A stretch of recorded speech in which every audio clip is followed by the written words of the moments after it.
Terima kasih. Bismillahirrahmanirrahim. Assalamualaikum warahmatullahi wabarakatuh. Alhamdulillahirabbil alamin. Allahumma shalli ala Muhammad wa ala ali Muhammad.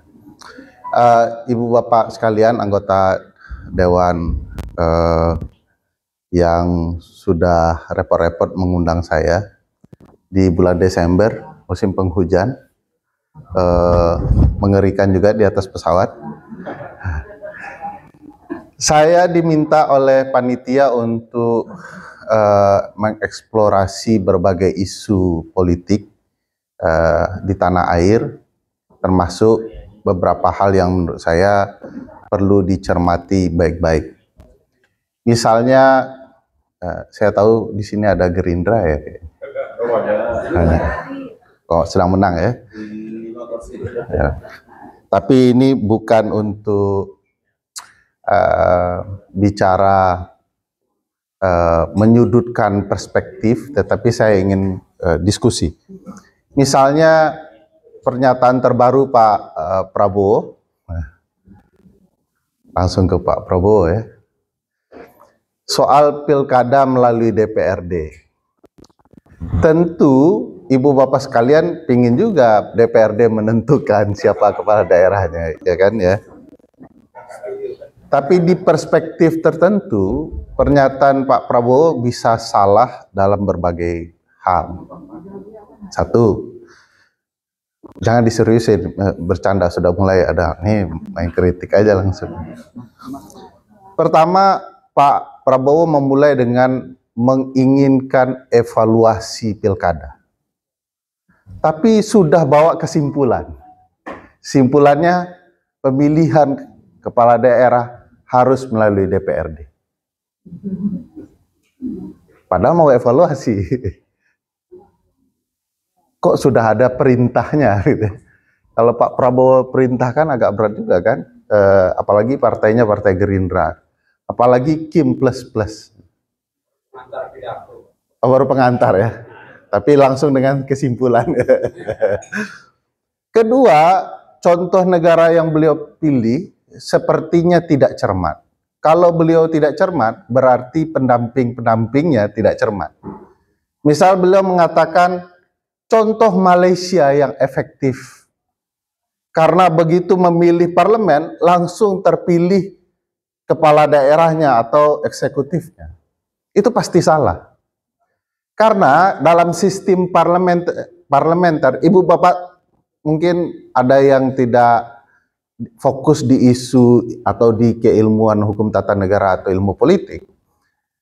Perlu ketahui bahwa disebut sistem parlementer karena sentral kekuasaan ada di parlemen.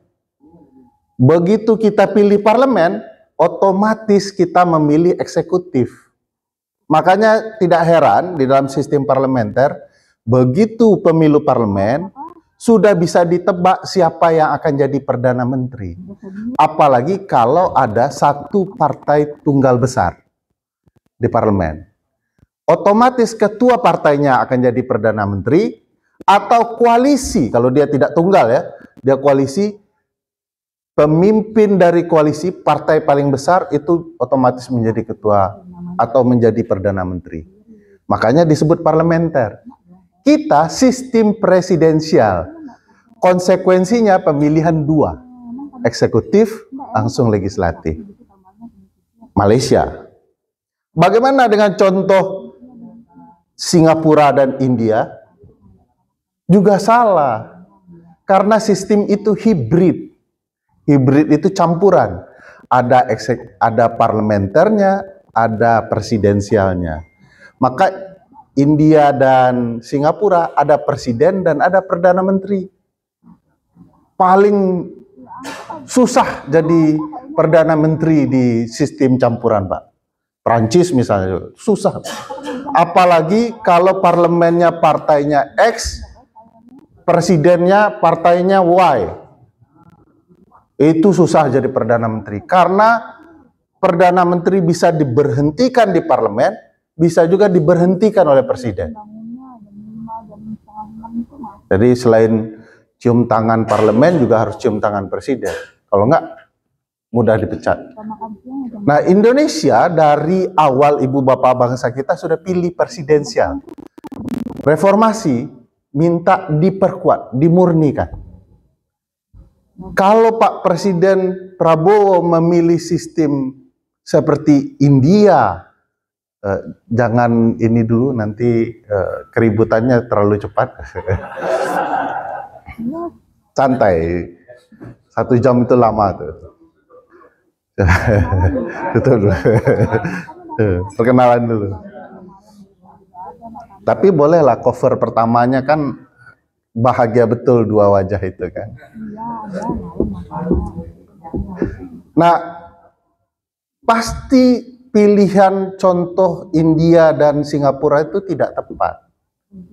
Kalau dalam sistem kita presidensial, emang Pak Prabowo mau Perdana Menteri? Ada. Kalau ada Perdana Menteri siapa? Pak Jokowi misalnya. Karena sedang dekat kan.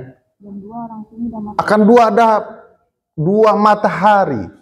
Dan harus diingat, sistem parlementer kita dulu dianggap kacau karena tukar ganti Perdana Menteri luar biasa cepat. Padahal kunci dari sistem parlementer, campuran, gonta-ganti Perdana Menteri itu biasa. Nah, tabiat politik kita kalau gonta-ganti cepat itu rusuhnya lebih cepat. Jadi makanya ibu bapak bangsa kita pilihnya sistem presidensial.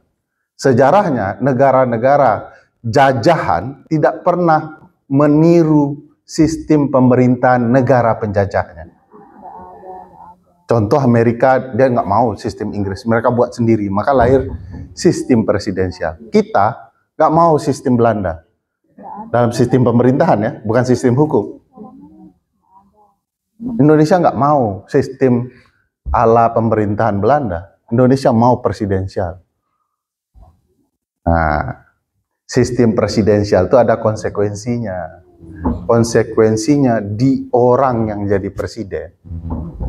Sebab apa? Sistem presidensial itu sebenarnya, menurut ahlinya ya, Neustadt namanya. Dia mengatakan presidensial itu adalah raja. Belum titik nih. Raja yang dibatasi konstitusi. Ada pembatasan masa jabatan, ada batasan periode. Seluruh presiden tergoda memperpanjang masa jabatannya kalau tidak diatur ketat oleh konstitusi. Kalau teman-teman politisi tidak ketat menegakkan konstitusi, tergoda semua. Namanya jabatan, Pak. Jadi presiden lagi. Ke toilet saja dikawal, Pak.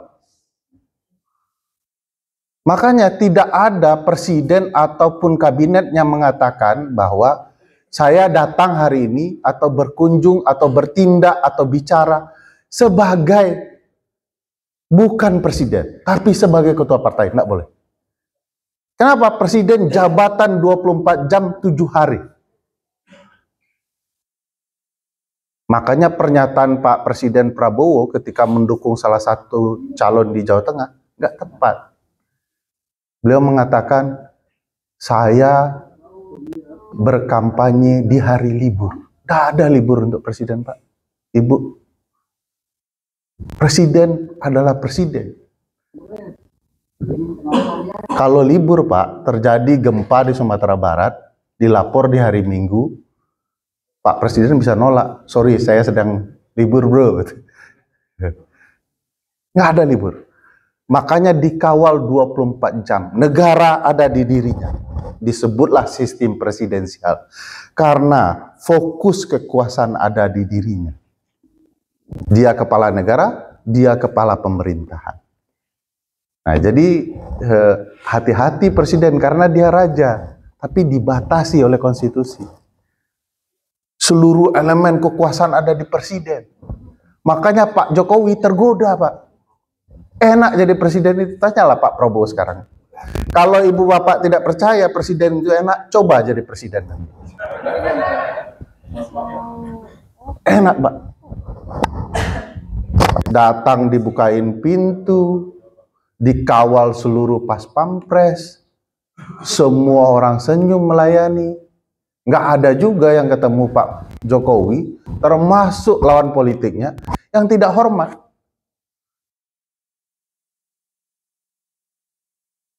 enak jadi presiden. Jadi hati-hati ketika mengemban jabatan paling menggoda di dalam sistem presidensial. Pak Jokowi apa tergoda? Mau memperpanjang masa jabatan, mau menambah periode, mau mengubah undang-undang dasar, itu real Pak. Saya baca kok analisa think tank istana. Waktu itu masih dipimpin oleh Mas Andi Wijayanto. Ada hasil penelitiannya yang menceritakan negara bisa kok mengubah undang-undang dasar termasuk memperpanjang masa jabatan. Bayangkan. Apakah Pak Presiden Jokowi sendiri yang tergoda? Oh enggak Pak. Presiden Soeharto tergoda. Pasal 7 Undang-Undang Dasar naskah awal, naskah kemerdekaan itu, Ibu Bapak sekalian, eksplisit menyebutkan 2 periode. Tapi karena yang menjabat tergoda, walaupun teks tidak berubah di pasal 7, tetapi godaan membuat akhirnya jabatan 32 tahun. Apakah hanya Presiden Soeharto tergoda? Tidak. Bung Besar, pendiri Republik, tergoda, Pak. Ketika Bung Besar dibujuk, kalau Bung tidak melanjutkan jadi presiden, ini akan beradu kelompok. Bung Besar tergoda dengan alasan itu. Jadi presiden seumur hidup. Dilaksanakan 21 tahun, lewat dari 2 periode. Tergoda. Digoda orang lah ya, dirayu. Apakah hanya Bung Besar presiden yang tergoda? Pendiri Republik? Enggak. Di Amerika juga tergoda. George Washington presiden pertama dan seluruh pendiri bapak bangsanya. Di Amerika, Bu, hanya disebut bapak bangsa, founding fathers. Di kita wajib disebut founding fathers and mothers. Waktu mereka mendirikan negara nggak ada ibu-ibunya. Kita ada ibu-ibunya. Jadi kita tuh step ahead lah dibanding Amerika dalam soal demokrasi. George Washington tergoda, Pak. Masa jabatan presiden di Amerika itu dirancang cuma 1 periode, 4 tahun. Itu aslinya. Konstitusi Amerika 1 periode 4 tahun. Sama dengan Bung Besar, ada yang datang ke George Washington. Bung, kurang lebih bahasa Indonesia ya. Bung, kalau Bung yang tidak jadi presiden, kita baru merdeka. Hanya Bung yang bisa jadi presiden. George Washington tergoda. 2 periode. Selesai 2 periode, persis seperti Pak Jokowi, ada yang datang lagi. Bapak yang paling hebat, ekonomi di bawah Bapak bagus. Ayo Pak, lanjutkan 3 periode. George Washington bilang, Anda kacau, Anda merusak saya. Anda harus tahu, Federal Papers yang dibuat di Amerika itu untuk dasar konstitusi Amerika, saya yang buat. Salah satunya, kata George Washington. Saya yang mengusulkan 1 periode 4 tahun. Nggak mau dia. Gara-gara dia berhenti dia 2 periode, timbullah tradisi ketatanegaraan yang ibu bapak kenal sekarang. Presiden hanya 2 periode. Itu tradisinya. Apakah hanya George Washington di Amerika yang tergoda? Tidak. Ada Franklin Delano Roosevelt, Perang Dunia I. Ibu bapak sekalian, begitu sudah 2 periode, digoda. Kita sedang perang, Pak. Bapak yang 3 nih, bapak lah orang yang bisa, bapak lah yang paling hebat. 3 periode, menang pemilu. Dalam perang, gitu ya. Setelah 3 periode, karena tidak ada batasan di konstitusi, eksplisit, datang lagi tuh orang yang sama. Kayaknya orangnya sama tuh, George Washington, Franklin Delano Roosevelt, Bung Besar, Jokowi, sama orangnya tuh, tukang hasut. Bapak aja yang cocok, jadi 4 periode. Keburu meninggal. Franklin Delano Roosevelt. Nih, bapak-bapak yang senior mungkin baca sejarah. Meninggal, langsung buru-buru amandemen ke-22 di Amerika. Buat eksplisit 2 periode. Pak, 2 periode saja, eksplisit amandemen. Clear, 2 periode amandemen ke-22. Apakah setelah amandemen masih ada yang tergoda? Seperti presiden-presiden kita setelah amandemen? Ada. Yang siapa yang digoda? Orang yang sangat terkenal, namanya Barack Hussein Obama. Digoda, Pak. Obama. Ditanya, Obama mau nggak periode ketiga? Obama jawab dengan sangat brilian. Saya menolak karena dua hal. Satu, konstitusi kita sudah eksplisit, amandemen ke-22 tadi, melarang lebih dari 2 periode. Nggak mau saya. Kedua, anak istri saya nggak mau. Karena waktu bapaknya jadi seorang presiden, habis waktunya untuk keluarga. Anak istrinya bilang begitu. Di Indonesia beda, Pak. Anak istrinya yang mau bapaknya berperiode-periode. Ya kalau dia presiden perempuan pasti suami dan anaknya mau. Mama maju lagi. Hanya mama yang bisa. Hati-hati, anak istri, suami anak itu adalah godaan terbesar dari jabatan yang ibu bapak emban. Nah, yang mau saya ceritakan gini, bernegara itu berkonstitusi.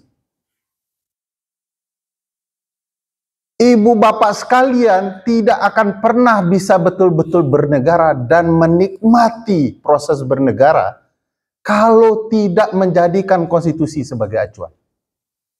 Nggak akan pernah bisa. Ingat, tidak ada yang dominan dalam bernegara, apalagi berkonstitusi. Ibu bapak ini manusia, sebagaimana saya juga manusia.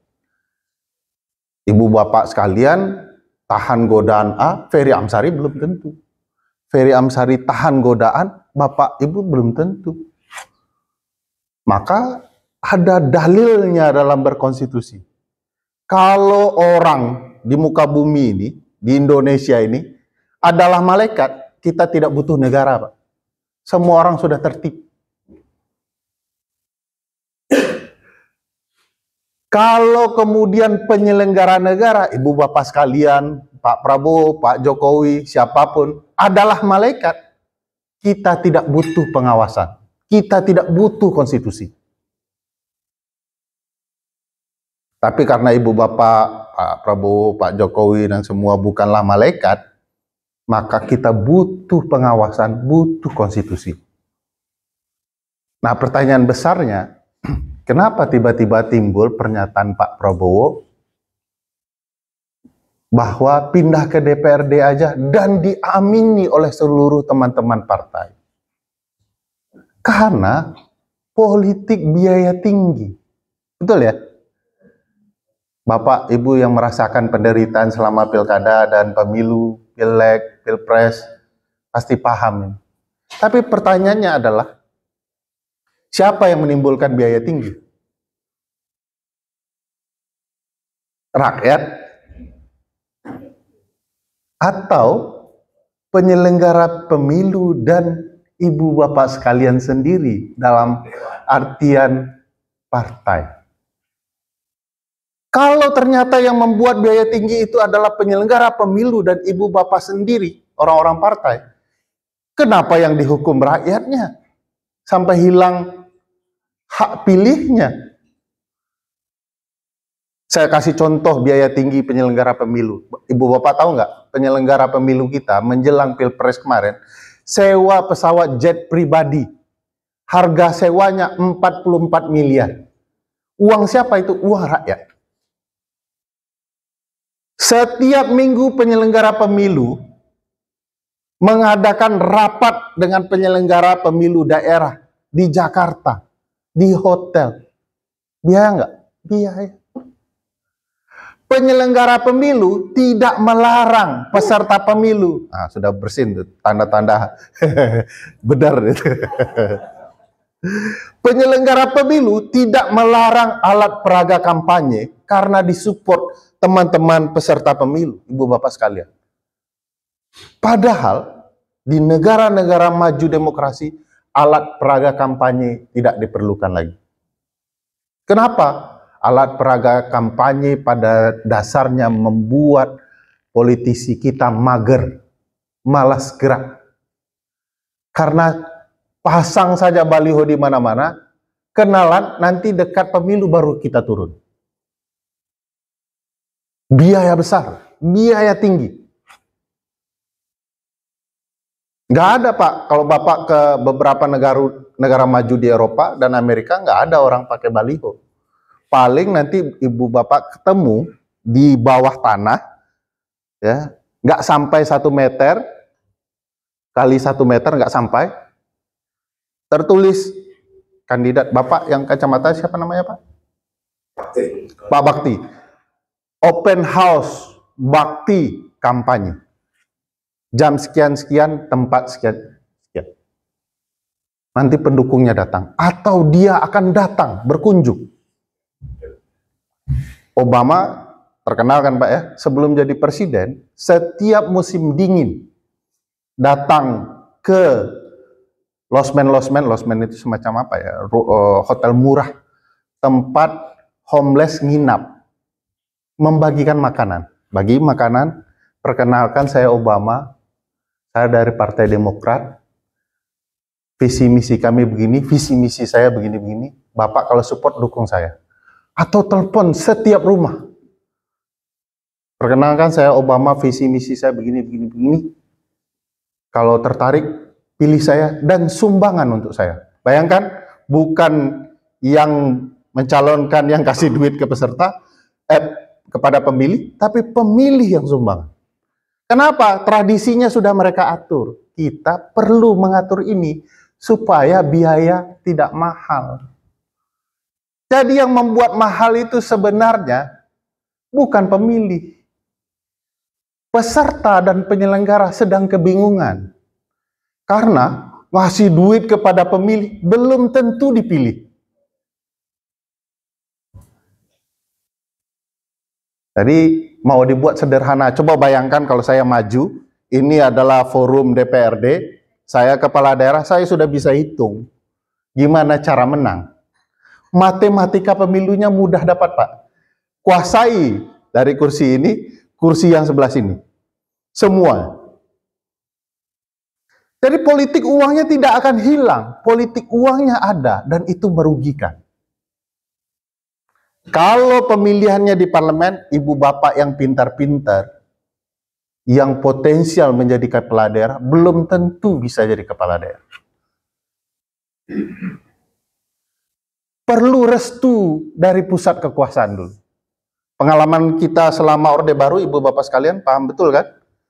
Kalau tidak teman-teman TNI, teman-teman kepolisian, atau teman-teman yang dicintai oleh kekuasaan. Padahal konsep pilkada, menurut saya, adalah kesempatan menghasilkan calon-calon kepimpinan nasional dari daerah. Kepala daerah sekarang sedang lomba Pak, tampil mana yang paling brilian, supaya nanti ditarik jadi gubernur Jakarta. Oh, kami kan bukan Jawa Barat, bukan Jawa Tengah. Ahok di Belitung, di Bangka. Sepanjang ibu bapak berprestasi, dan itu luar biasa, dan itu diberitakan dengan baik, bisa jadi aset kepemimpinan nasional yang luar biasa. Makanya saya tidak percaya pemilihan tidak langsung melalui perwakilan. Nanti kita diskusikan kenapa. Problematika besar lainnya adalah pilkada kita securang pilpres. Mohon maaf yang menang. Saya akan buktikan nanti cerita ini ya. Apa yang menyebabkan kecurangan itu? Sampai hari ini tidak terbantahkan analisa data penelitian. Ini penelitian sederhana untuk pilkada. Sudah mulai ada yang tertawa. Itu menertawakan kawannya atau partainya sendiri, enggak tahu saya. Ibu bapak sekalian. Tapi kita cerita santai ya, kan ini juga tidak disampaikan ke Pak Prabowo. Ini cerita, saya kasih solusi menarik ke depannya apa yang harus dilakukan. Selain melihat dua wajah bahagia ini, tentu ini tidak kisah dua wajah bahagia ini. Ini kisah bahwa kecurangan pemilu presiden, pileg, pilkada bisa dirunut dalam sebuah teori yang namanya fraud tree, pohon kecurangan. Apa itu fraud tree di ilmu teman-teman auditing? Ya, cara membuat kecurangan berjalan, dibuat cabang-cabang siapa pelaku dan apa yang dia lakukan. Nanti akan ketahuan tuh curangnya apa saja. Ini pola audit forensik yang dibawa ke forensik pilkada. Nah, saya mau kasih tahu begini. Tentu tidak detail ya. Bisa next. Next. Next. Ini bahasa Inggris ini karena ada konferensi. Stop. Stop. Tadi. Kenapa bahasa Inggris? Saya pakai data ini untuk hadir di seminar pemilu internasional yang dilakukan oleh Perludem. Jadi tidak sempat di bahasa Indonesia kan, jadi begini. Nah, apa yang terjadi di Banten, Ibu Bapak dengar? Dengar nggak cerita Banten? Saya buka ya, panas. Masa nggak dengar soal Banten, mustahil tuh. Oh. Dengar ya. Banten adalah peristiwa keajaiban dunia ke-8 dalam dunia politik. Enggak itunya Pak. Sabar dulu, belum ke sana. Kenapa disebut keajaiban ke-8 dunia?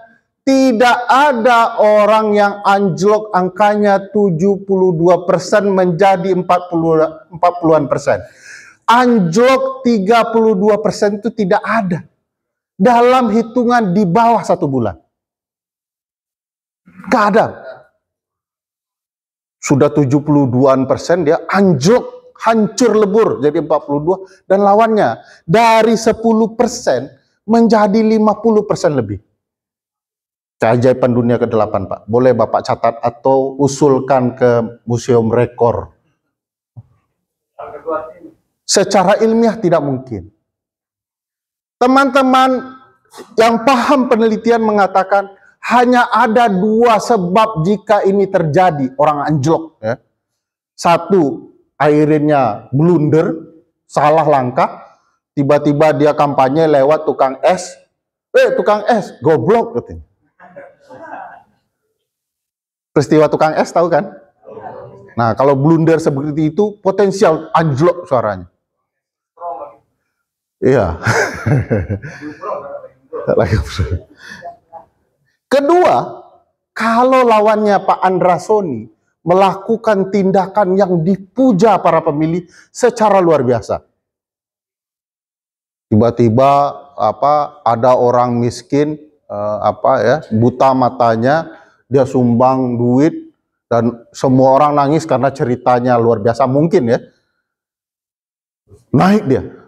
Tapi Ibu Bapak harus ketahui tidak ada orang yang anjlok atau naik dalam 1 bulan atau di bawah 1 bulan 32%. Naiknya paling hebat 12 hingga 20%.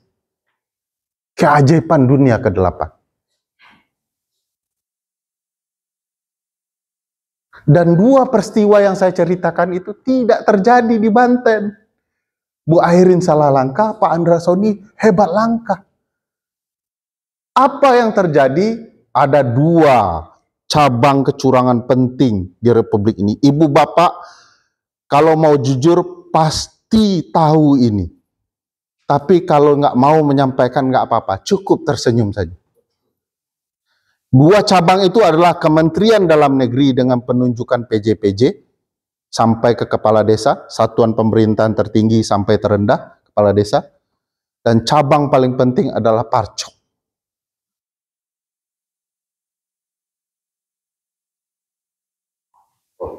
Apa Parcok? Bapak ketinggalan dong isu. Biar aja beliau penderitaan nggak tahu apa arti Parcok ya. 2 hari lagi kami kasih tahu Pak. Ini gosip yang sedang hangat Pak.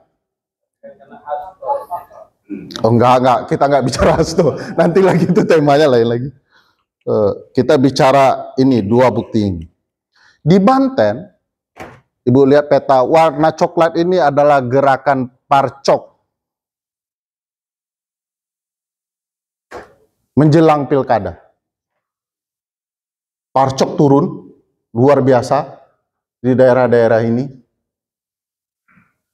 Indikasi awalnya kenapa kami memetakan gerakan parcok ini, indikasi awalnya tiba-tiba setelah Bawaslu Kota Banten mengeluarkan indeks kerawanan pilkada, dan cukup banyak daerahnya di Banten, tiba-tiba teman-teman parcok ini mengeluarkan indeks kerawanan pilkada versi kepolisian Banten. Pertanyaan besarnya, tugas parcokkah mengeluarkan indeks kerawanan pilkada? Tidak, Pak. Tugas parcok adalah mengikuti indeks kerawanan Bawaslu. Dugaan awal kami ketika itu, ya sekarang sudah terbukti, dugaan awal kami adalah parcok mengeluarkan indeks kerawanan pilkada supaya punya alasan untuk turun di daerah-daerah tertentu. Ada 138 daerah yang dinyatakan rawan dan sangat rawan oleh parcok. Turun ke daerah itu dengan nama cooling system. Cooling sistemnya apa? Bagi-bagi sembako. Bagi-bagi bansos. Dan itu tidak diperkenankan. Apa yang kami sebut dengan politik gentong babi. By the way, Baswe, ibu bapak tahu kenapa disebut politik gentong babi? Rakus. Nah, ceritanya sedikit ya sebelum cerita ini. Gentong babi di zaman perbudakan dulu dibagikan oleh tuan-tuan takur itu, tuan tanah, kepada budak-budaknya dalam sebuah gentong. Jadi daging babi itu bukan dihalalkan. Daging babi itu diawetkan dengan garam. Jadi daging kalau dikasih ini Ustadz kasih garam dia awet, ditaruh di gentong. Lalu nanti dia tebarkan kepada para budak, dan para budak punya mindset baru soal tuan takur. Tuan tanah kita baik. Dia mau bagi-bagi daging babi gitu ya. Padahal itu adalah politik etis di dalam zaman perbudakan. Politik etis itu politik tanam budi supaya kita bisa diperalat terus. Begitu juga gentong babi. Sebar, budak-budak timbul perasaan tuan kita lebih baik daripada tuan yang memperbudak teman-teman kita di tempat lain yang tidak dapat daging babi gratis. Padahal itu cara untuk mereka tidak dibayar, boleh dipaksa, dan diperbudak. Itu juga yang terjadi di era penjajahan, politik etis macam itu. Supaya ada permakluman terhadap tindakan yang salah. Nah, gentong babi dinamakan karena politik itu dipakai untuk bagi-bagi bantuan sosial dan lain-lain sejak dari tahun 1800-an di Amerika. Jadi istilah para budak dan tuannya itu disebutkan sebagai politik gentong babi. Nah, itu juga terjadi di Indonesia. Bantuan-bantuan sosial. Bolehkah bantuan sosial? Boleh. Hanya tidak boleh ketika menjelang pemilihan. Karena tidak fair bagi lawan kita. Mereka tidak punya kekuatan, mereka tidak punya akses, tapi yang punya kekuatan membagikan. Nah, itu politik gentong babi. Dapat ya kenapa istilahnya gentong babi? Kok kasar sekali disebut politik gentong babi? Pork barrel politics istilahnya. Nah, ini dilakukan oleh teman-teman itu turun terutama di 4 kota penting untuk mempengaruhi banyak hal. Data kami menunjukkan bahwa memang ada pergerakan parcok ke pemilih meminta kepala desa, meminta pemilih untuk memilih calon-calon tertentu. Terjadi Pak pergerakan, real datanya. Bagi-bagi. Parcok tuh kalau bahasa tidak benarnya partai coklat untuk tertentu, orang tertentu. Kalau bahasa lamanya ya parem kocok ya. Pereda nyeri Pak. Sama nih parcoknya, pereda nyeri kekalahan. Makanya angkanya nggak wajar terjadi. Nah, hal yang sama juga terjadi di di Jawa Tengah. Ini parcok. Coklat-coklat itu gerakan parcok. Kalau sudah sangat coklatnya, agak gelap coklatnya, itu turunnya berkali-kali itu, Pak.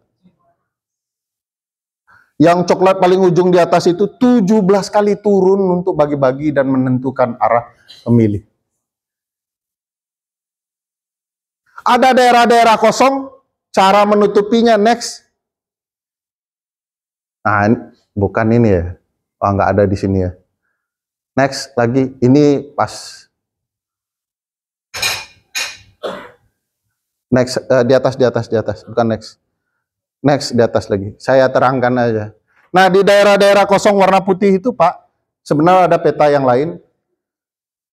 Ada peta soal pembagian bansos oleh PNS program bantuan sosial.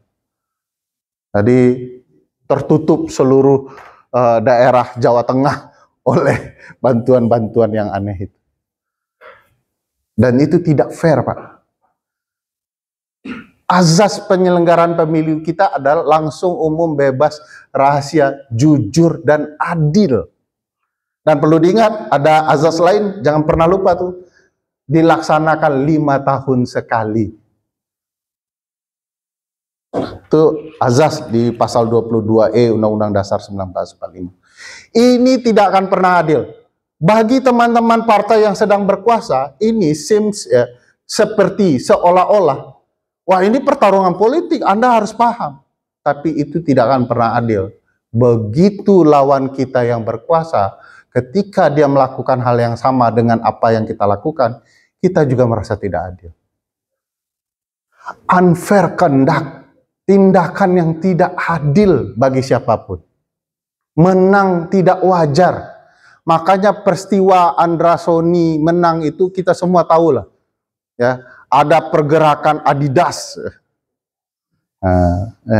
Ini saya menggunakan terminologi politik lingkaran ibu bapak sekalian karena tidak mungkin bahasa langsung. Tapi saya yakin Bapak sekalian tahu maksudnya. Minimal sebagian besar.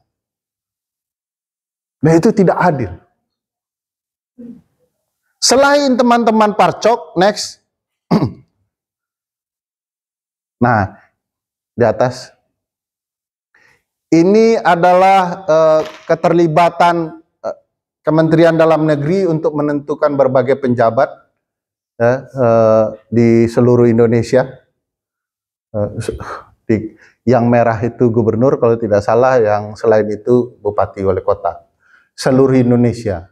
Bisa kita sebut wajar karena memang masa transisi antara pemilihan serentak langsung. Nah, problematikanya ini dimanfaatkan untuk mengendalikan banyak hal. Karena penjabat kepala daerah khusus di tahun belakangan ini, kenapa disebut khusus? Karena mereka diberikan kekuasaan khusus, yaitu sama dengan kepala daerah yang dipilih langsung oleh rakyat, kewenangan. Nah, masalahnya kepala daerah, Bapak lihat tuh di 4 daerah di Banten, dia mampu mengendalikan banyak hal hingga ke berbagai kepala desa. Dan DPT, daerah pemilih daftar pemilih tetapnya sangat signifikan. Bayangkan kota Tangerang itu wali kota bisa memimpin DPT, daftar pemilih tetap 1,3 juta. Jadi sangat signifikan mempengaruhi hasil. Apalagi kalau ada perintah program-program kepada kepala desa. Data kami menunjukkan ada perintah-perintah program itu.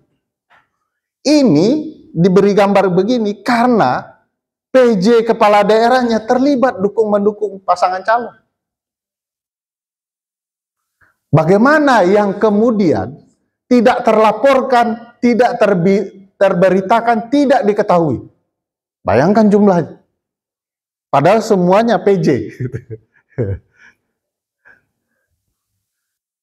Kepala desa itu diperintahkan persis pemilu presiden, Pak. Kalau Bapak jujur sama saya, kepala desa itu di data kami bahkan eksplisit perintahnya di pemilu presiden, siapa calon presiden yang harus dipilih. Kalau tidak ditarik. Di Jawa Tengah, kepala desa dipanggil oleh Parcok. Anda tidak terlibat, laporkan anggaran penggunaan dana desa. Itu di Jawa Tengah. Siapa kepala desa yang tidak takut, Pak? Di Sumatera Utara, saya berpikir Bapak yang keluar itu karena memang kebelet pipis, bukan karena ini isunya remang-remang gitu. Oh, PKS dulu anti Pak Prabowo. Sekarang sudah dekat. Saya dulu sebelum Pilpres sering diskusi dengan Pak Presiden PKS. Lawan. Setelah itu nggak lawan lagi. Berat memang, Pak. Sampai di mana tadi? Jadi Sumatera Utara, waktu sebelum Pilpres, Bapak pernah dengar nggak keajaiban dunia yang ke-9? Tadi yang ke-8, yang ke-9. Di Sumatera Utara, bansos hilang. Di mana hilangnya? Di rumah dinas wali kota Medan. Ini kalau sudah mulai keluar saya yang cemas nih. Enggak, ini fakta. Ini datanya open source kok. Jadi bisa diakses siapa saja. Hilang. Bansos ratusan paket hilang di rumah wali kota Medan. Pertanyaan saya sederhana ke ibu bapak sekalian. Masuk akal tidak? Emang tidak ada CCTV? Tidak ada penjaga? Ratusan paket? Setelah diributkan oleh publik, ketemu pelakunya, Pak. Ketemu pelakunya. Siapa pelakunya? ART di rumah dinas wali kota Medan. Pertanyaan selanjutnya adalah bagaimana satu orang ART ini membawa ratusan paket bansos tanpa diketahui CCTV dan penjaga rumah dinas wali kota. Dugaan kami, beliau adalah pasukan elit intelijen. Tersangka baik ini, Pak. Apa motif atau indikasi kenapa barang bansos ini hilang sebelum Pilpres?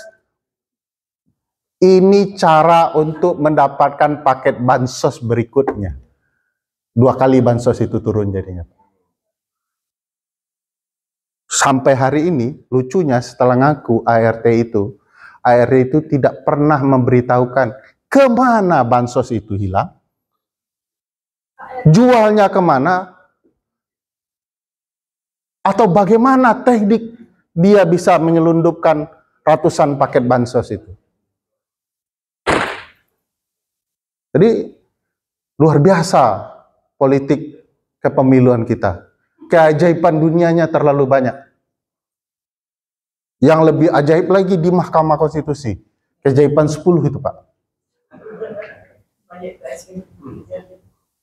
Di MK itu. Itu 4 menteri, Bapak ingatkan ya, Pilpres ini nggak mungkin kita hilang. 4 menteri yang jadi pemberi keterangan lain itu statusnya apa? Dalam hukum itu, orang yang melihat langsung, mendengar langsung, mengalami langsung, apa sebutannya, Pak? Saksi. Ini dikasih label baru, pemberi keterangan lain. Nggak ada terminologi itu di dunia, Pak.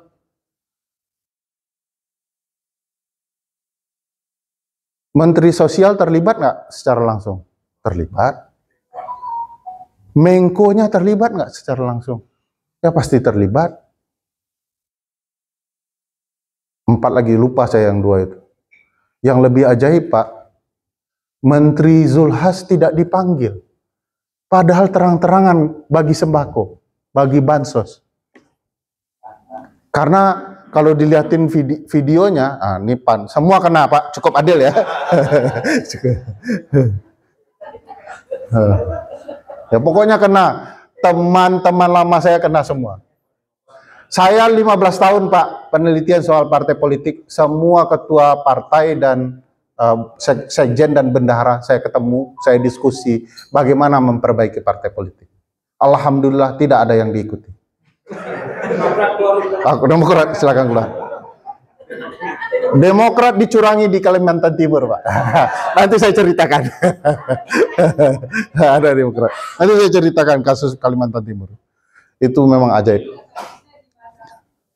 Nah, Ibu Bapak sekalian, kecurangan atau fraud ini terjadi di berbagai proses pemilu. Di setiap tahapan. Saya skip aja ini ya, saya mau ke solusi nanti. Kecurangan itu tidak akan pernah adil, bahkan untuk Bapak Ibu sendiri, tanpa Ibu Bapak ketahui. Saya kasih tahu contoh. Siapa yang menggambar dapil di pileg? Siapa yang gambar dapil daerah pemilihan Bapak? Nah, yang menggambar adalah KPU. KPUD gambar dapil, kirim ke KPU RI, disahkan. Tapi pertanyaannya, siapa yang menggambar dapil untuk DPR RI? Yang menggambar dapil untuk untuk DPR RI adalah DPR RI sendiri. Kalau Bapak, biar KPU, biar adil katanya. Tapi kalau dapil untuk DPR RI, kami sendiri yang gambar. Nah, ini peristiwanya. Saya kasih contoh ya. Ini dapil ya, Bapak sekalian. 2 dapil. Taruh, ini contoh ya. Contoh. Bapak. Mau kita ke DPR RI semua,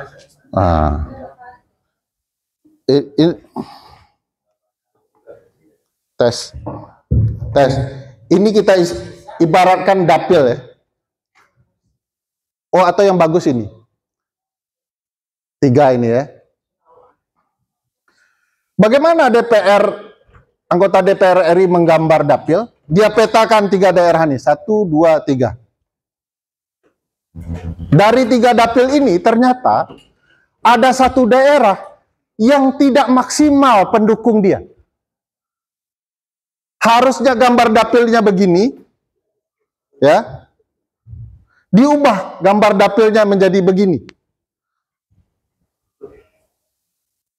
sehingga dengan mudah dia terpilih. Di Banten, Banten lagi contohnya, pernah terjadi begini Pak. Penggambaran dapilnya begini. Kenapa? Karena pemilih di tengah menurut survei bukanlah pemilih dia. Kalau dapilnya digambar begini, dia bisa kalah.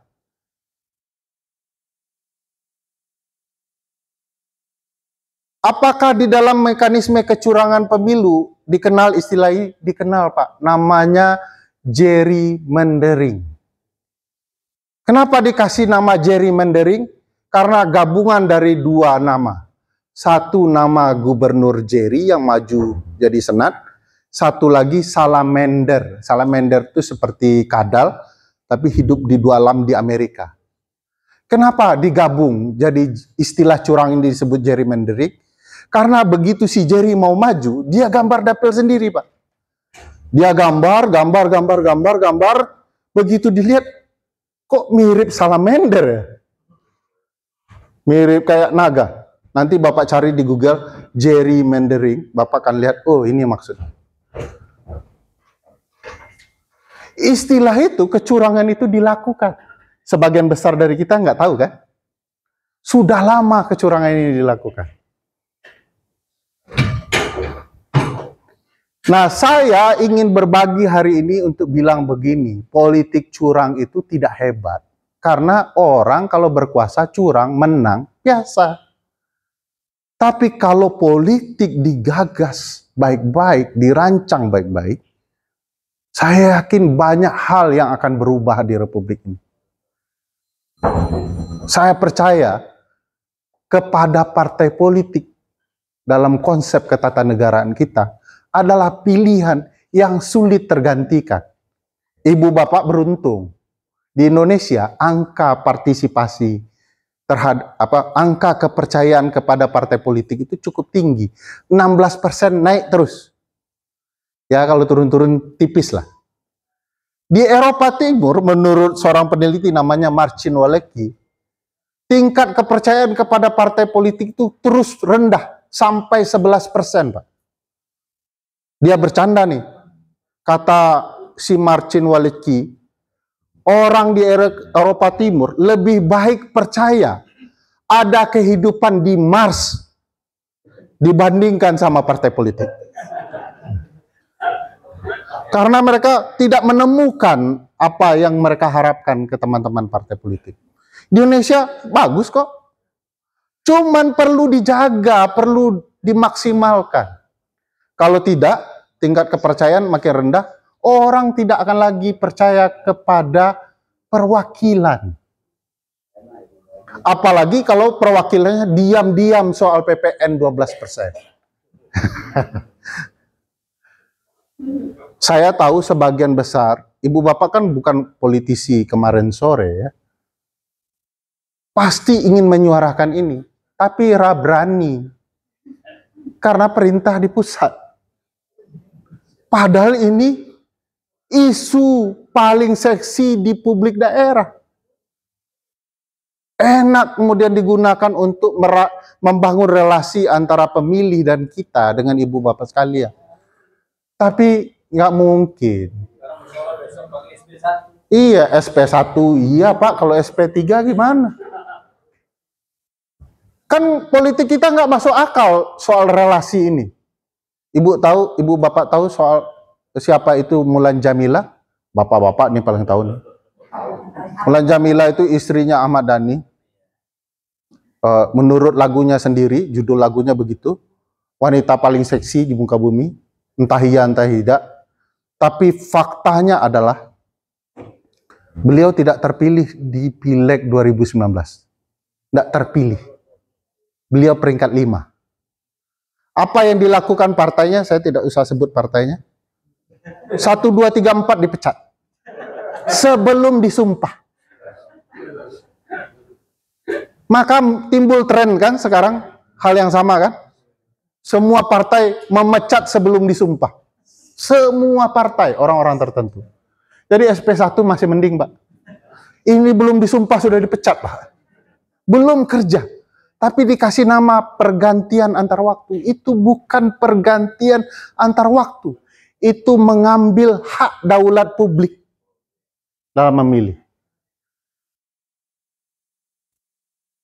Jadi ibu bapak sekalian, partai perlu dibenahi dengan baik. Sebelum sampai ke era vivere pericoloso partai. Ini istilah zaman bahula, Pak. Yang menggambarkan sebuah zaman kehancuran bagi partai. Saya bukan nakut-nakuti, Pak. Ini fakta. Saya mau kasih tahu Bapak, dan Bapak sudah tahu sebenarnya. Berapa banyak partai yang ketua umumnya, yang sangat penting di partai, yang menjaga relasi, ya, bonding antara anggotanya, yang ketuanya sudah sangat-sangat uzur. Banyak, Pak. Kalau terjadi sesuatu bagi ketua umum partai-partai penting besar ini, besok pagi, apa yang kira-kira terjadi, Pak? Tapi bapaknya, Demokrat menyembunyikan fakta. Kalau terjadi sesuatu dengan Pak SBY, potensi partai akan utuh, kuat nggak? Jangan, kalau teman-teman partai pasti bilang, kuat, solid gitu. Enggak, Pak. Kalau saya punya prinsip dan teman-teman peneliti saya, kami sayang dengan partai politik. Hati-hati Pak, terekam Pak. Nah, jadi maksud saya, kita butuh menyelamatkan partai untuk betul-betul menjadi partai politik yang benar. Saya kasih contoh ya, partai politik kita nggak benar. Ini contoh, Bapak akan menertawakan diri ibu Bapak sendiri nih kalau saya kasih contoh. Kalau terjadi konflik internal di partai politik, kemana konflik itu dibawa?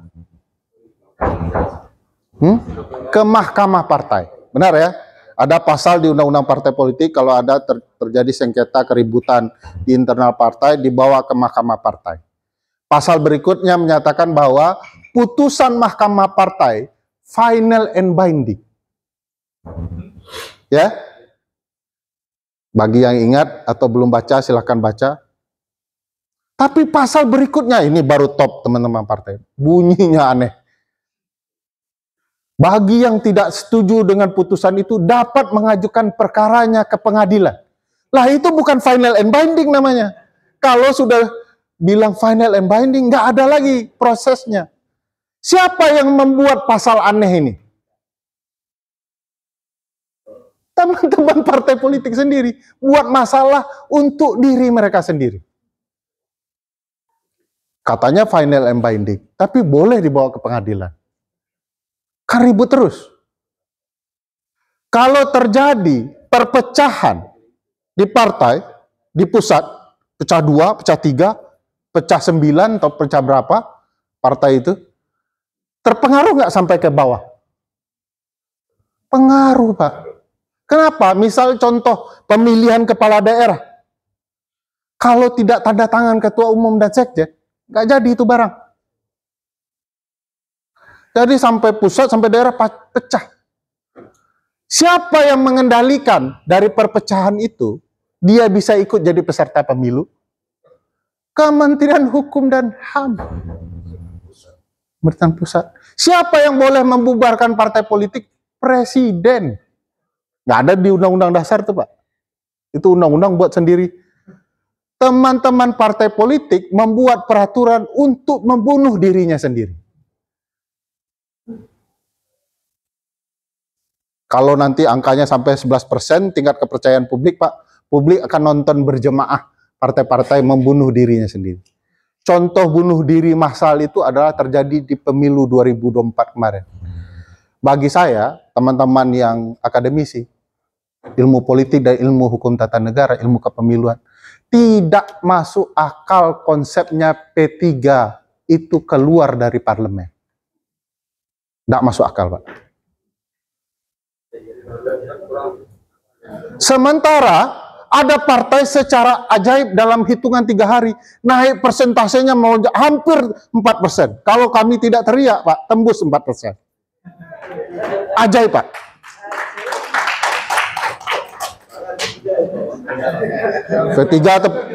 P3 tepuk tangan, tapi teman-teman P3 tidak tahu konsekuensinya ke saya. Teriak-teriak itu. Aneh tuh. Secara ilmu pengetahuan nggak mungkin suara dalam hitungan 3 hari meroket. Dari 1, sekian-sekian jadi 3%, Pak. Keajaiban dunia ke-11. 8, 9, 10, 11. Di dunia ada 7 keajaiban dunia. Di Indonesia dalam hitungan 1 tahun pemilu bertambah 4 keajaiban.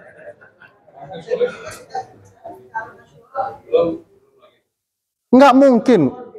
Apa yang terjadi di PSI itu tidak mungkin. Saya bertanggung jawab di keilmuan saya, dan kalau teman-teman ilmu politik jujur, mereka juga akan mengatakan hal yang sama. Nggak mungkin.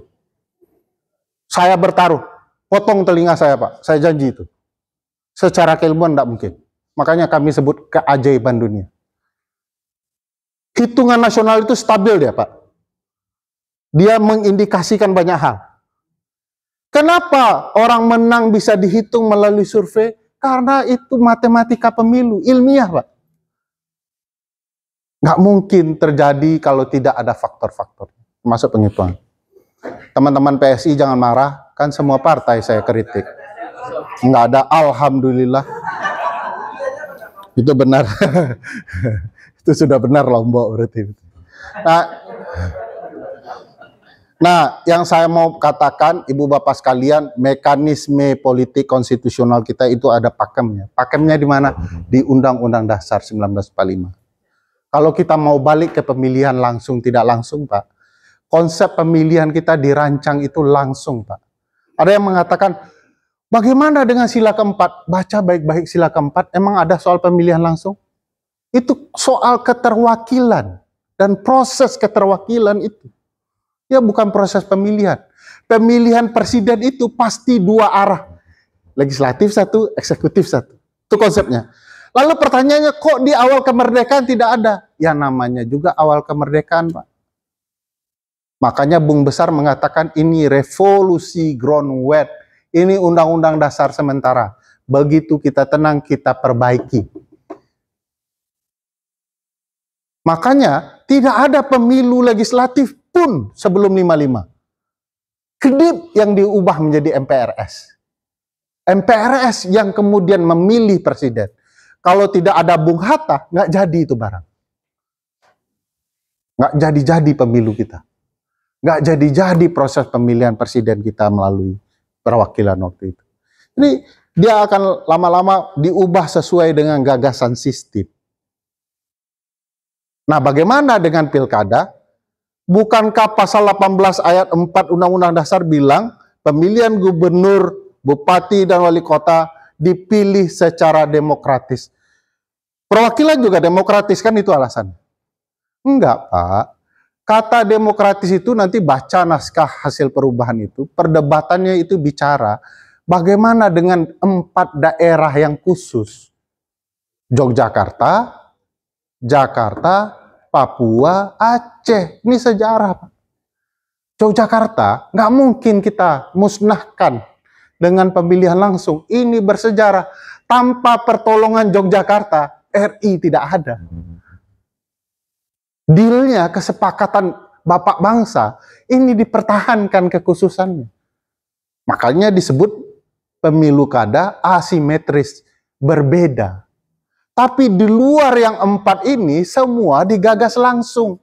Bahkan di Undang-Undang 1 tahun 57, pasal 23, penjelasannya bilang begini, untuk menghasilkan kepala daerah yang mengerti rakyatnya, harus dilakukan proses pemilihan kepala daerah langsung sebagaimana legislatif daerah. Undang-undangnya bilang begitu, Pak. Jadi, para bapak bangsa dan ibu bangsa kita udah berpikir ke depan, besok, pilkada itu langsung. Supaya apa? Menghasilkan kepala daerah yang mengerti rakyatnya.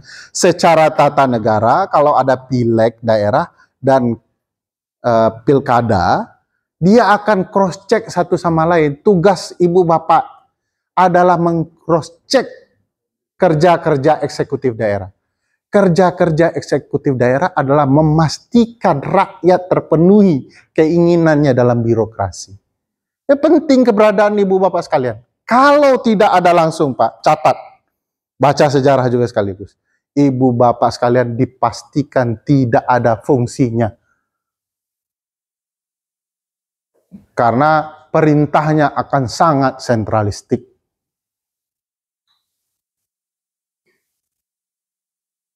Kita bisa cerita soal macam-macam hal ya. Bagaimana mendeteksi kecurangan, bagaimana melawan kecurangan, bagaimana menjadi kepala daerah yang baik, partai yang maksimal bekerja dengan baik. Tapi kita lanjutkan dengan diskusi supaya kalau ada gundah gulana di hati, tumpahkan, marahi saya ikhlas. Terima kasih. Assalamualaikum warahmatullahi wabarakatuh.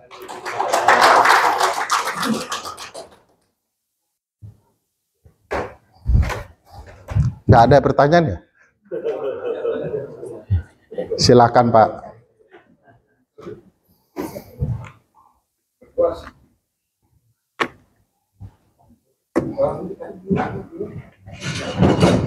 Terima kasih, Pak.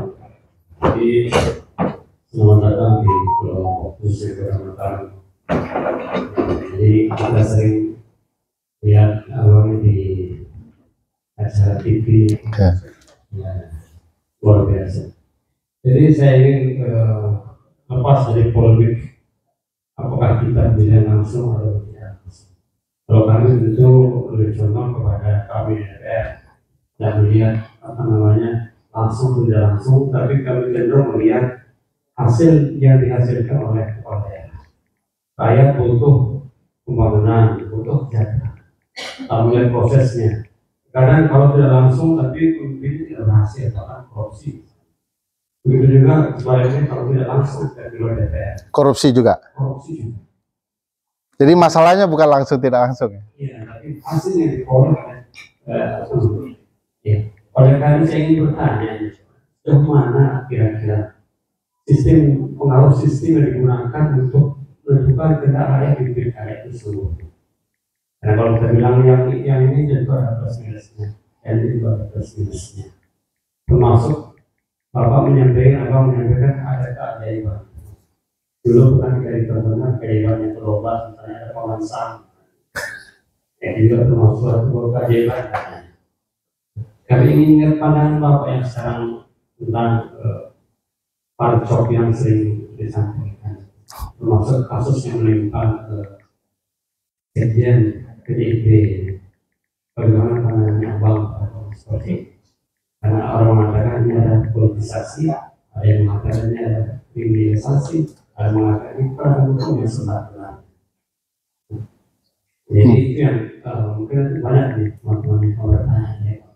Itu sudah satu dari kan. Termasuk tadi kalau Kaltim kan kalau mau diubah di MK disampaikan Demokrat kalau di sana memang kita menyalurkan kan Islam Hadi, Isranur sama Hadi. Hadi ya, Isran Hadi, betul. Kalau di di MK kan itu kan realisasinya bedanya sedikit aja. Tapi kalau kemarin kita lihat bedanya kalau yang rugi bisa lawannya 55%, sementara Islam itu adalah 44%, hampir 9% bedanya.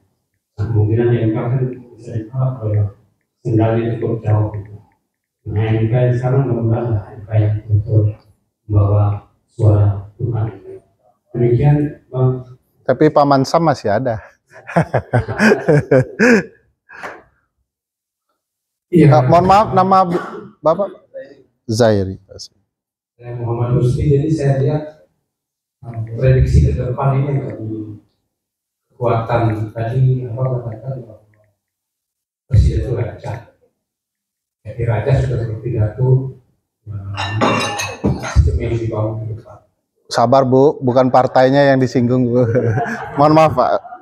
Itu ingin membangun sistem yang ke depan ini, walaupun Jenderal Prabowo sudah kadang-kadang itu pidato saja tidak tidak sejalan dengan apa yang dilakukan. Jadi kira-kira sampai di mana pengaruh itu? Jadi raja, karena raja itu ya berkuasa, kekuatan ekonomi pengamat atau yang memberikan masukan sejauh mana sehingga bisa diprediksi ke depan tuh kalau masih tetap bertahan karena secara regulasi konstitusi sudah diputuskan gitu. Tetapi kekuatan raja ini yang menyampaikan pidato itu sejauh mana akan berubah regulasi itu konstitusi yang harus disepakati. Saya kira mungkin. Kasih Pak Usni. Izin Bang, izin. Pak. Nama Pak? Mungkin tadi tadi teman-teman sudah bertanya terkait dengan sistem pemerintahan. Kalau saya ini kan masih baru-baru, jadi kami ingin pandangan apa terkait dengan sistem pemilu, karena ini kan dari pemerintah daerah harus diukur oleh Dewan. Kira-kira kalau pandangan apa terkait dengan sistem pemilu kita ke depan, apakah terbuka, tertutup gitu ya? Terbuka karena ini sudah minimal teman-teman yang bisa memasak angka-angka dari depan masih lagi. Kira-kira pandangannya apa? Terima kasih Bang. Oh, oke. Cap. Terima kasih Bang Ferry. Ini saya juga sama mungkin semua sering menyaksikan Abang di TV, debat-debatnya luar biasa. Menyesalkan Pak. Siapa namanya Pak? Saya Wayan Montana Bang Ferry dari Perjuangan. Yang pertama mungkin ini soal raja-raja tadi. Memang menikmati hingga sana itu memang sangat luar biasa. Termasuk kita tidak mau dibatasi. Jangan Abang usulkan ada batasan masa jabatan Nah itu sepanjang yang kita itu beritanya kan memang banyak faktor katanya yang menyebabkan sehingga raja kemarin ingin memperpanjangnya. Ada dari Opung bilang itu ada big data katanya bahwa itu apa namanya aspirasi masyarakat sebagian besar masyarakat rakyat Indonesia. Dia mengatakan baru keluar dari krisis pandemi perlu diperpanjang. Nah kira-kira kalau seperti ini kita bisa menilai circle dari raja itu sebenarnya yang bermasalah nih Bang. Kalau kita lihat dulu dari sejarah yang Abang sampaikan juga di Prancis, di Amerika, seperti memang circle itu yang perlu dibersihkan sehingga yang akan mempengaruhi keputusan itu menjadi atau tidak. Nah di Indonesia di samping circle mungkin keluarga ya, karena menikmati anak istri atau suaminya itu yang pertama. Nah yang kedua, yang disampaikan tadi tentang pilkada yang menjadi salah satu keajaiban, menambah keajaiban di Indonesia yang ke-11 yang ke-12 tadi tentang di Banten di Jawa Tengah itu yang kebetulan juga partai kami juga merasakan betul. Jadi terlepas dari ini suasana kepartian ini kita mau diskusi seperti ini dan Abang sudah menemukan sebenarnya itu penyebab dari keajaiban itu. Nah sekarang tidakkah itu bisa dijadikan sebagai alat bukti untuk kita melakukan gugatan kan atau di MK kan sehingga nanti itu bisa minimal kalau tidak berubah hasil mungkin kita bisa melakukan pemilu ulang.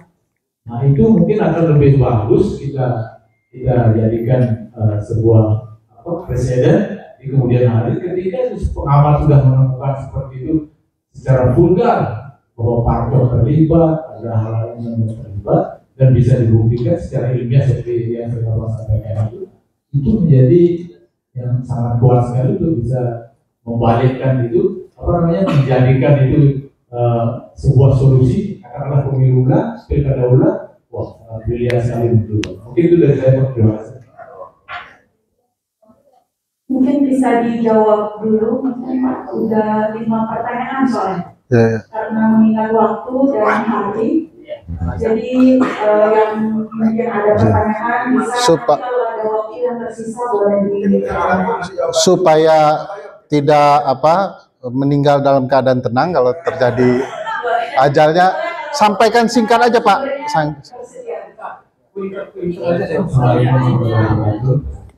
Nama saya Aris Maulana dari fraksi Golkar.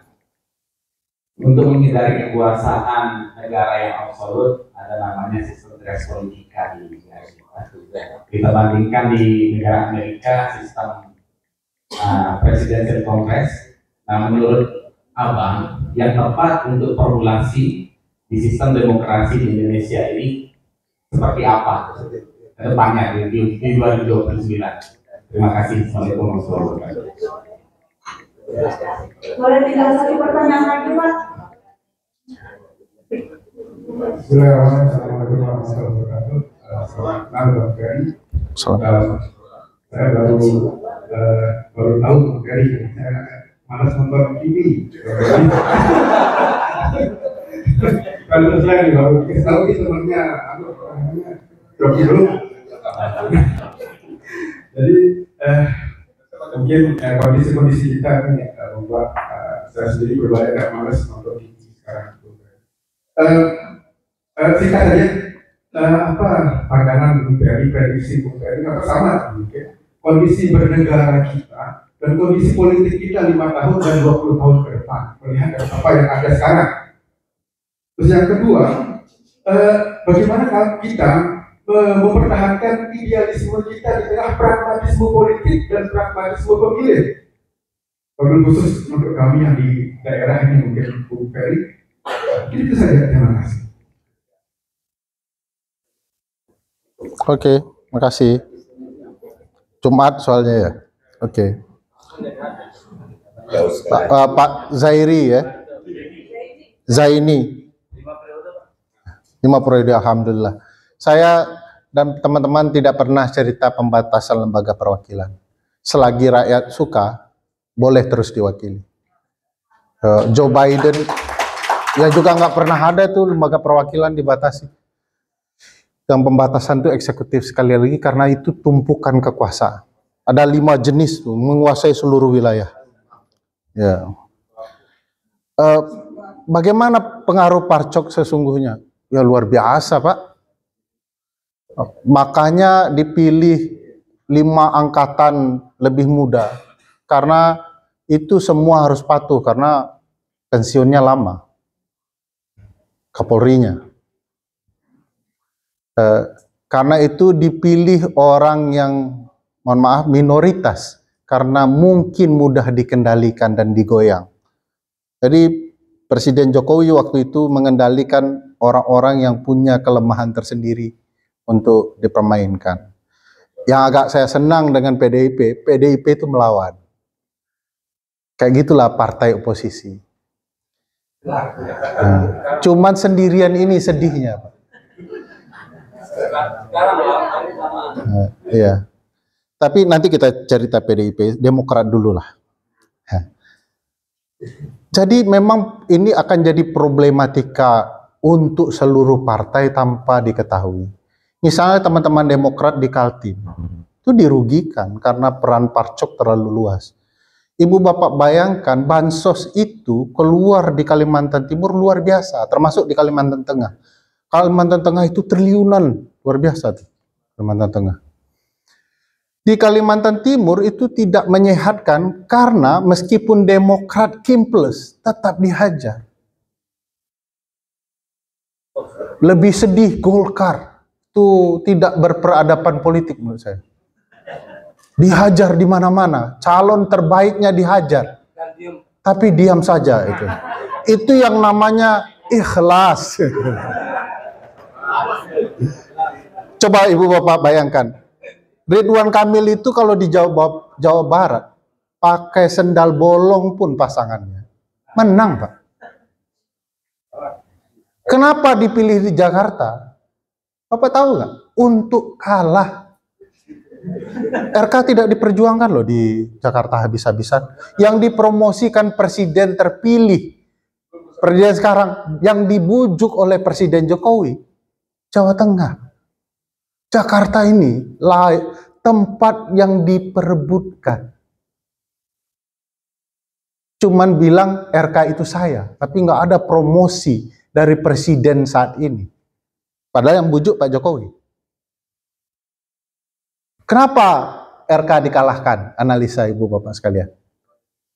2029 anaknya tak ada lawan. Semua orang-orang yang dimajukan menang tidak potensial menjadi lawan anaknya di 2029. Semua orang potensial maju 2029, kalau tidak dikalahkan tidak punya perahu untuk berlayar. Tapi itu ada salahnya Anies juga. Tapi tidak usah kita ceritakan. Anies itu perempuan cantik ibarat perempuan atau laki-laki ganteng yang percaya betul jodohnya akan mudah. Ternyata semua yang mau menikahi Anies sudah dijodohkan di tempat yang lain. Itu yang terjadi. Dengan segala bujuk rayu. Apa yang terjadi di Sekjen PDIP lepas dari isu problematika permainan kursi di parlemen. Ibu Bapak semua pasti tahu ini permainan politik. Analisanya gampang. Sudah berapa lama kasus ini? Kapan kemudian naik? Persis beberapa hari ketika Yang Mulia M dipecat dari partai. Itu analisa sederhana.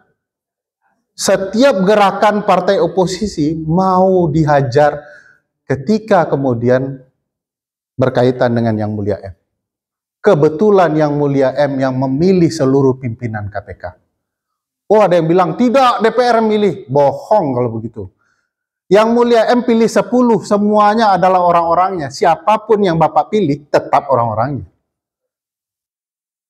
Itu politik pemilihan namanya.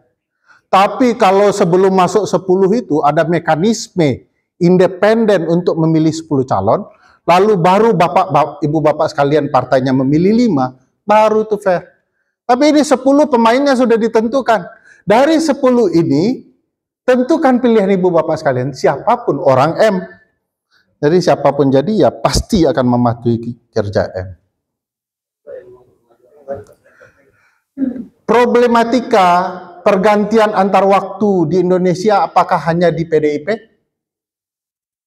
Kalau ibu bapak jujur, ada problematika masalah dan kepentingan politiknya pergantian antar waktu? Ada Pak, tapi yang diusut cuman partai oposisi.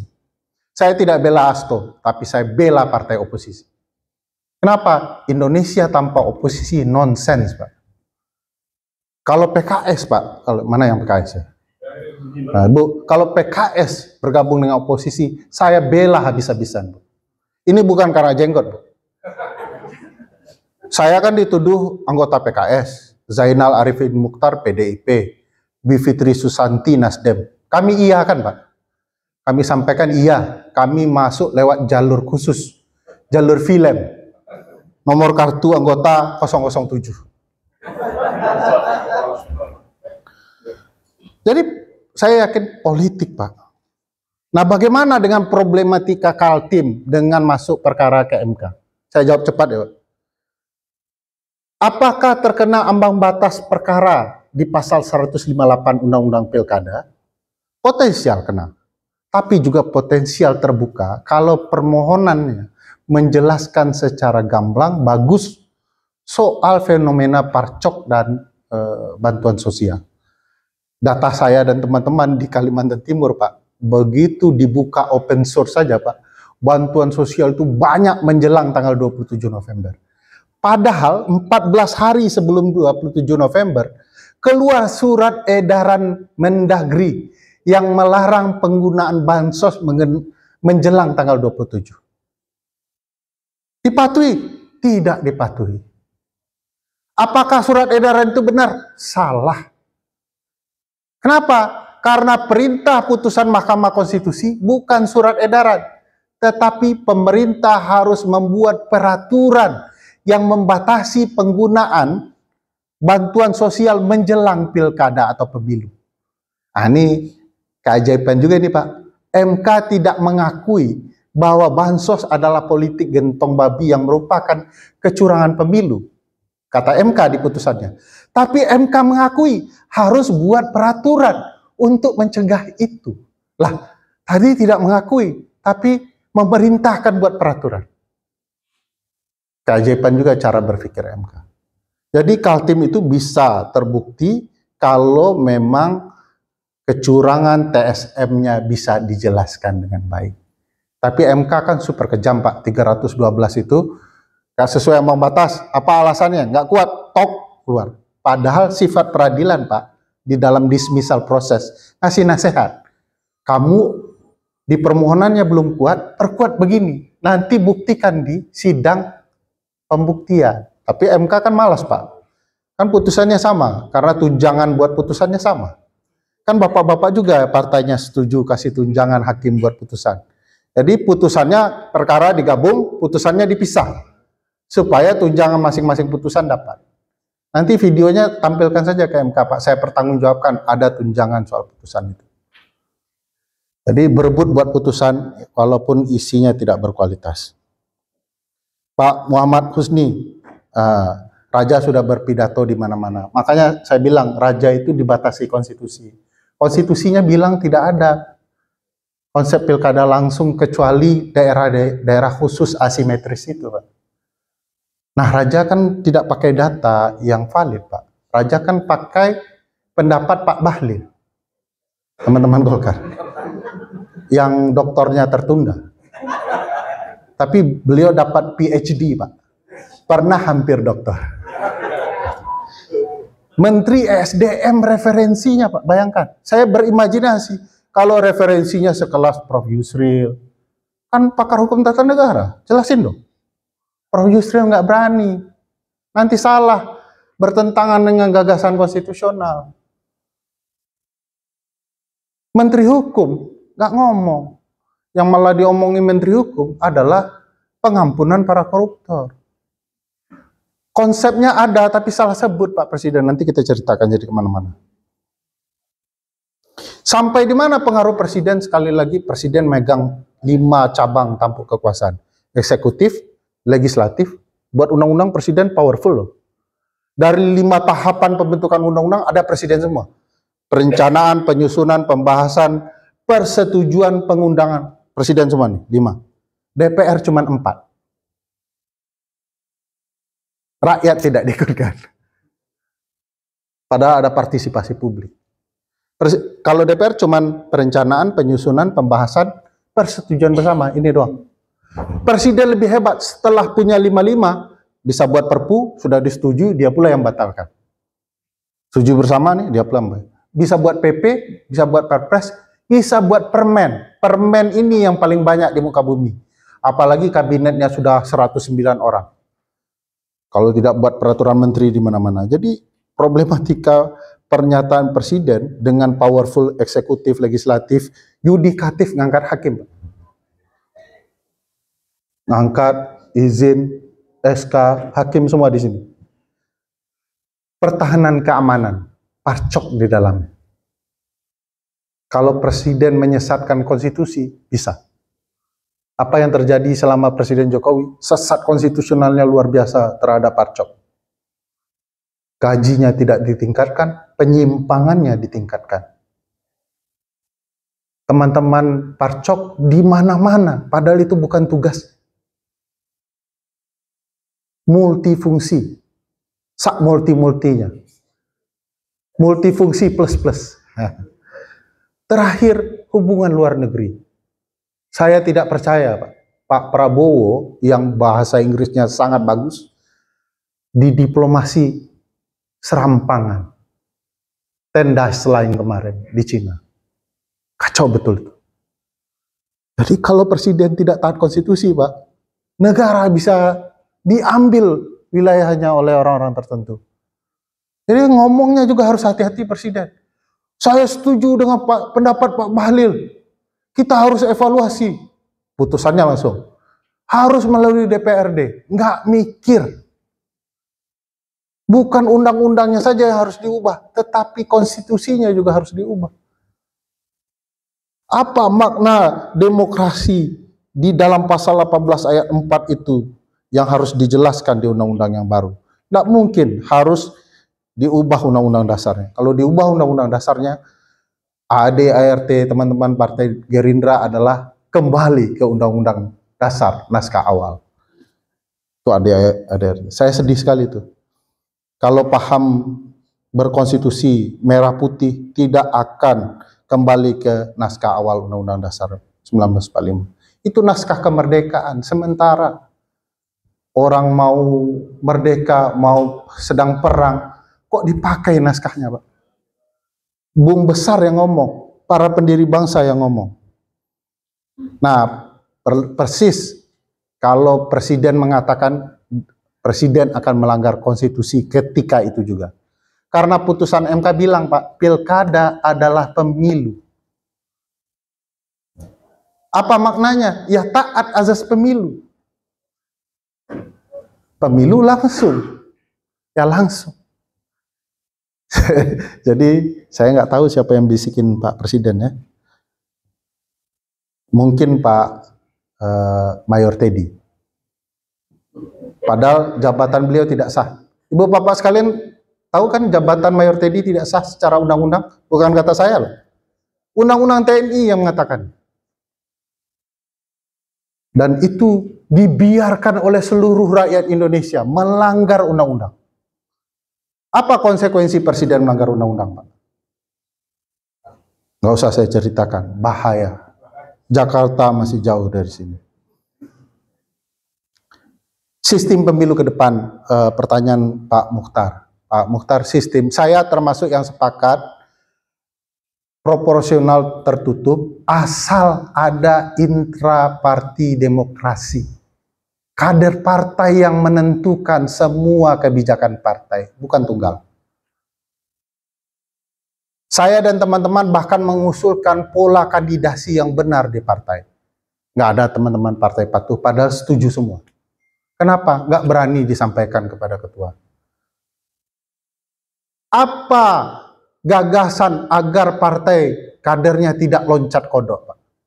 Pemilu ini di partai A, pemilu berikutnya partai B, pemilu berikutnya partai C. Karena wajar, manusia cari peluang kan? Pasti itu terjadi. Bagi yang terasa, mohon maaf ini nggak menyinggung personal. Nah, apa gagasannya kami usulkan, nanti Bapak bisa baca hasil penelitian, sudah jadi buku.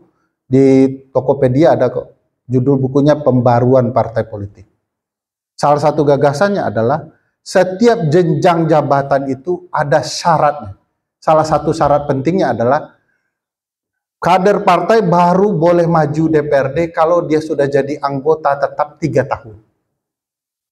DPRD provinsi 4 atau 5 tahun. Atau jadi ketua umum juga itu sama syarat. Maju nasional sudah 5 tahun lebih. Jadi DPR atau presiden. Itu akan mencegah partai loncat kodok. Karena begitu dia pindah, hitung dari nol lagi seperti Pertamina. Nggak mau dia pindah. Bahkan kalau mau bangun kader yang mumpuni, 5 tahun Pak dari awal. Jadi kader itu betul-betul kerja, terpilih tidak terpilih kerja di partai. Nah ini teman-teman partai nggak mau, sebab dinamika di partai tidak ada. Jadi kalau tidak terpilih, nanti malah disingkirkan, tidak dapat peran dan segala macam, ya jemu Pak. Orang dicuekin ya pasti jemu, pindah. Tapi kalau dibuat aturan, dinamika itu akan berjalan dengan baik. Salah satu usulan yang paling menarik adalah bagi teman-teman partai, kami mengusulkan dana partai itu dibantu oleh negara. Jumlah besarannya berdasarkan kebutuhan partai. Syaratnya sederhana, seluruh laporan keuangan dilaporkan kepada publik. Nah, di sini nggak mau teman-teman partai. Teman-teman ICW itu menang seluruh gugatan keterbukaan informasi di partai. Tidak dipatuhi. Cuman satu partai. Nah, ini bukan karena jenggot nih. Saya sebut dengan jujur PKS. PKS sudah mulai soal keuangan beralih kepada partai modern. Nah, contoh partai modern, kadernya sumbangan dengan iuran yang sama tiap bulan. Kalau Bapak ini pasti nggak sama dengan kader yang lain. Nggak fair. Iuran itu sifatnya sama berkala. Enggak. Tanya partai yang lain. Beda itu. Dengan kader yang di luar parlemen apalagi tambah beda. Padahal konsepnya harus berkala. Sama. Nah di peraturan penyakit. Bahkan iuran itu terbuka untuk orang mencintai partai. Ada orang di luar partai suka dengan program partai, terbuka. Boleh. Sehingga partai berkembang karena dukungan para pemilih. Yang mendekati sekali lagi PKS. Apakah saya mengkampanyekan ke PKS? Tidak. Menurut saya PKS di pemilu 2024 partai salah haluan. Dengan segala cinta saya sampaikan. Kalau jadi oposisi ya oposisi. Karena oposisi Bu, yakinin teman-teman partai, kalau Ibu 2024 nih oposisi, semuanya akan ditangguk berlian di 2029 jika partai pemerintah tidak menjalankan amanah. Tapi kan saya paham politik Indonesia nggak semudah itu. Keajaiban dunianya banyak. Nah, jadi pemilu di Indonesia sistemnya boleh Pak, proporsional tertutup, saya setuju. Tapi syaratnya itu, kalau enggak bermasalah. Apakah proporsional terbuka ada masalah? Ada, ini contohnya di DPR RI. Semuanya artis. Kemarin rapat dengan BPK soal anggaran, anggota DPR nyanyi Pak. Bukan suaranya nggak bagus Pak. Saya merasa kok begini betul ya anggota DPR kita. Menghibur boleh Pak, tapi jangan segitunya. Nanti tiba-tiba saling berantem lagi kan susah. Tombol dihilangkan. Jadi sistem pemilu kita, saya setuju proporsional tertutup dengan berbagai syarat Pak. Kalau enggak yang rugi teman-teman juga. Karena ketua dan sekjen akan menentukan segala-galanya. Godaan kekuasaan itu Pak, begitu berkuasa ini power tends to corrupt, absolute power corrupt absolutely. Power itu, kekuasaan itu cenderung menyimpang. Absolute power pasti gitu ya, pasti dan pasti menyimpang. Jadi kalau absolut sudah pasti menyimpang. Pak Wayan PDIP. Pembatasan parlemen tidak setuju. Big data. Big data ya pasti Pak, sampai sekarang nggak terbukti, itu omong-omong Pak. Dia mengatakan hampir ratusan juta ya data. Nggak mungkin, nggak ada servernya yang mampu Pak di Indonesia. Jadi kemarin itu omong kosong untuk melegitimasi perpanjangan masa jabatan dan periode. Oh ya, ini jam namanya Bang. Saya coba singkat, trias politika di mana-mana begitu, sekarang bahkan sudah berkembang jadi 5 cabang kekuasaan. Dan saya kalau bicara parlemen, sebaiknya DPD difungsikan dengan benar agar 2 kamar berjalan seimbang. DPD itu penting Pak, kalau tidak DPR akan menyimpang. Konsepnya power tends to corrupt itu. Jadi kalau tunggal DPR saja, tidak penyimbangnya, tidak akan seimbang 2 kamar itu. Nah, DPD juga kerjanya juga jangan sampai hanya minta tambahan kewenangan. DPD itu harus bergerak berbeda. Saya sudah sampaikan dengan DPD soal konsep legislasi baru DPD, cuman DPD nggak pernah patuh. 20 tahun ke depan Pak, mudah-mudahan kalau ini tidak stabil seperti ini, Ibu Bapak mungkin akan jadi calon presiden melawan Jan Etes ya. 20 tahun. Karena penelitian itu sudah ada soal think tank itu soal target 2045. Dan kalau Bapak lihat bagaimana sekarang anak Pak Jokowi kampanye di mana-mana, ini contoh sederhana, contoh supaya Bapak terbuka juga analisanya. Pak Wapres mengatakan bahwa seluruh program adalah program presiden. Yes? Betul ya? Besoknya dia buat hotline, bukan telepon Mas Wapres, lapor Mas Wapres. Lah kemarin katanya program presiden, kenapa tidak hotline-nya namanya lapor presiden? Sudah ada niat kampanye Pak. Bansos dibagi menjelang pilkada, isinya bansos, tasnya bantuan Wapres. Jadi janganlah omon-omon. Saya yakin Pak Presiden ada alat senderanya sendiri sehingga menjadi kehilangan powernya seperti gaya biasanya. Hanya orang dan teman-teman Gerindra yang tahu apa yang sedang terjadi. Saya tahu sedikit tapi takut saya sebarkan. Mudah-mudahan Ibu Bapak sekalian bisa menjadi anggota parlemen yang baik. Banyak hal yang bisa diperbaiki di partai. Sesederhana pun kerja-kerja, sebaiknya kerja yang tercatat dan terencana. Saya sempat mengusulkan anggota dewan memanfaatkan haknya, inisiatifnya membentuk perda sendiri atau undang-undang di DPR RI. Dengan itu, DPRD akan jauh lebih produktif dan tercatat perannya. Misalnya contoh Pak Zaini ya, mengusulkan perda bla bla tentang retribusi dan pajak misalnya. Tapi sebelum disahkan bersama, nama rancangan perdanya diberi nama Ranperda Zaini tentang retribusi pajak daerah. Dengan begitu publik bisa mengetahui, oh Pak Zaini kerja. Begitu juga Bapak dari Partai Golkar. Kalau fraksinya yang mengusulkan namanya Ranperda Golkar. Sehingga Golkar, walaupun tidak disetujui, yang publik ketahui Golkar bekerja. PDIP juga begitu. Demokrat juga begitu. Buat rancangan yang memungkinkan orang tahu kinerja partai Bapak dan Bapak. Sekian, terima kasih karena panitia sudah melotot. Assalamualaikum warahmatullahi wabarakatuh.